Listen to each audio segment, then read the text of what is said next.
Hi, welcome to the Art of, and today we're going to tackle some tiny beauty chores that live rent-free in my to-do list. The ones that usually take 5 minutes to finish, but you never have time for them. So today, I'm rolling up my sleeves and finally getting them done.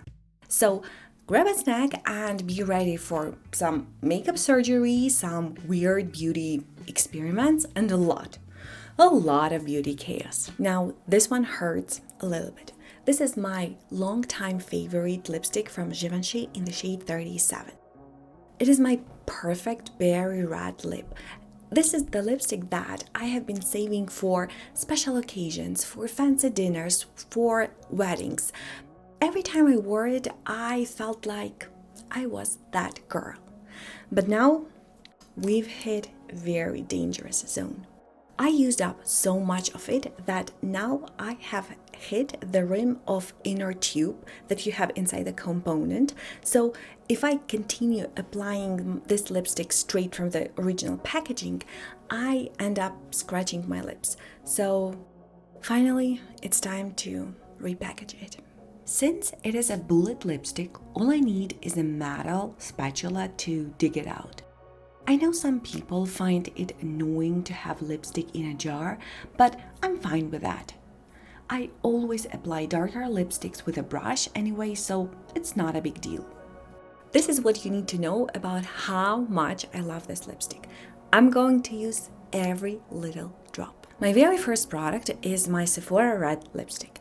I have been using this thing religiously for the last, 2 years, and finally, I can see the light at the end of the tunnel, like literally.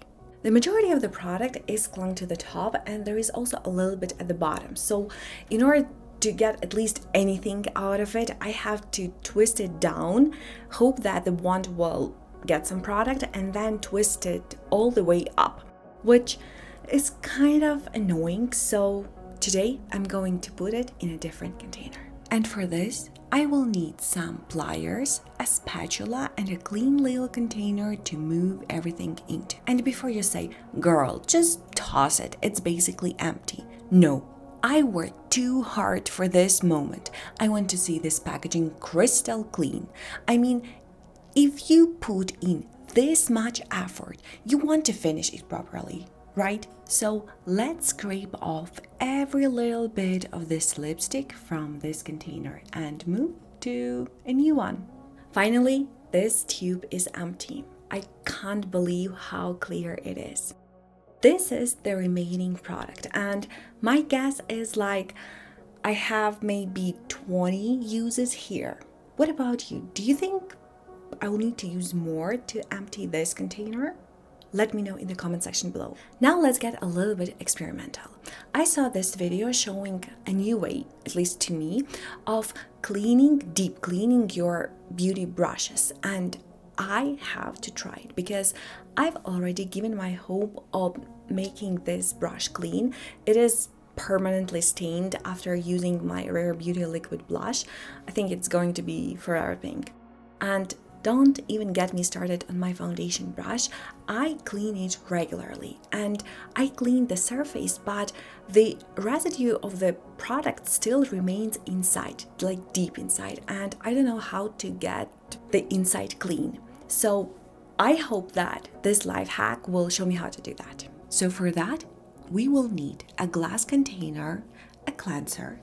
I am using CeraVe cleanser, but in the video they used CeraVe baby shampoo and some oils. In the video they used jojoba oil. I have only rosemary, so we will go with that. We will start by soaking heavy duty brushes like the ones with foundation and concealer in order to break down the oils from face products. To do that, pour a little bit of water in the container, just enough to cover bristles. Make sure it doesn't go all the way to where it is glued to the handle. Add a little bit of cleanser and several drops of oil and let it sit for several minutes. After using a scrubby mat or the palms of your hands, just clean it off. You will find the in-depth tutorial in the description box below.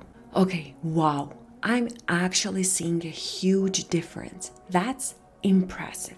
Can you see how clean is the inside of my foundation brush? That's really impressive. Try it out and let me know if it works for you as well. Next mission is eyebrows. I prefer soft, natural looking eyebrows. That's why I tend to use brow powders instead of pencils. But here is the thing. For the last 6 months, I was on a no-buy. So instead of buying the usual thing, I ended up creating my custom shade using the eyeshadow that I already own. And that was a perfect way out.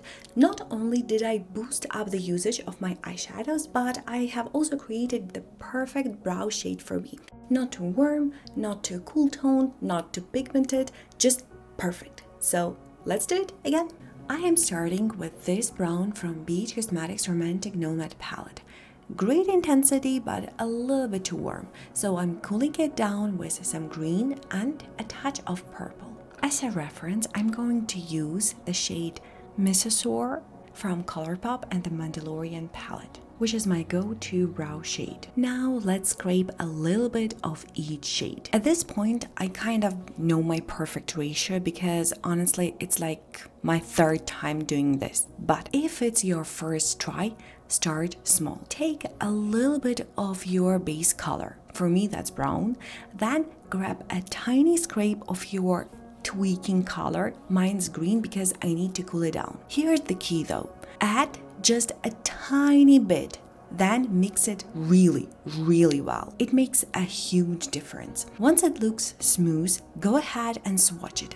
If you've got a reference shade, compare it side by side. But if you do not, just apply it directly where you plan to use it, like on the brow in my case. Don't just test it on your hand. You want to see how it actually behaves. And if it feels off, let's say it's too light, don't panic. Your first instinct might be to grab black to darken it. But pro tip, sometimes black is not what you need to go to. In my case, deeper green or burnt sienna would work way better. Little tweaks like that really change the outcome, so better Google it. Now when we have pressed it into the eyeshadow pan, let's try it out.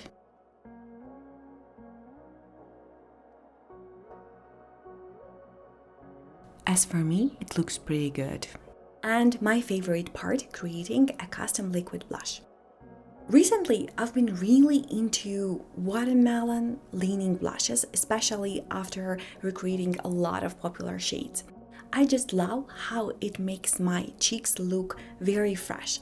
And in order to achieve that look, usually I mix the shade the 405 from my BH Lost in Los Angeles palette with slightly lighter shades because as its own, it's a little bit too bright. So today, let's make a slightly lighter, ready-to-wear mixture in order to rock that watermelon flush look till the end of summer. For this DIY mixture, we will need our watermelon shade. Mine is the 405 from Lost in Los Angeles palette, white concealer to brighten it up if needed, and Lumi Glotion from L'Oreal to have a shimmery base. Also, we will need an empty container and a spatula to mix everything up. So, scrape off a little bit of a pigment.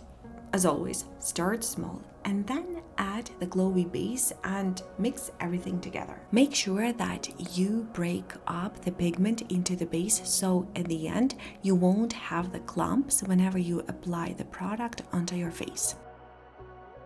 Now let's give it a swatch to see if we need a white pigment. As for me, actually no, it looks pretty nice. Somehow it reminds me of some very expensive and very famous product. Now the more I look at this product, the more it reminds me Charlotte Tilbury's Magic Wand highlighter in the shade Peachgasm. What do you think? As for me, it's a very close dupe. Finally, those beauty chores are done. Lipsticks are rescued, brows are perfected, blush ready to go, and the brush is deep cleaned. Honestly, it feels so good to have all those things sorted out. And I do remember about a nail polish trick I told you before. I'm just wearing for my current color to wear off. I hope you enjoyed hanging out with me while I was crossing those things off my list. And apparently YouTube thinks that you will also like this video, so if you do, please check them out.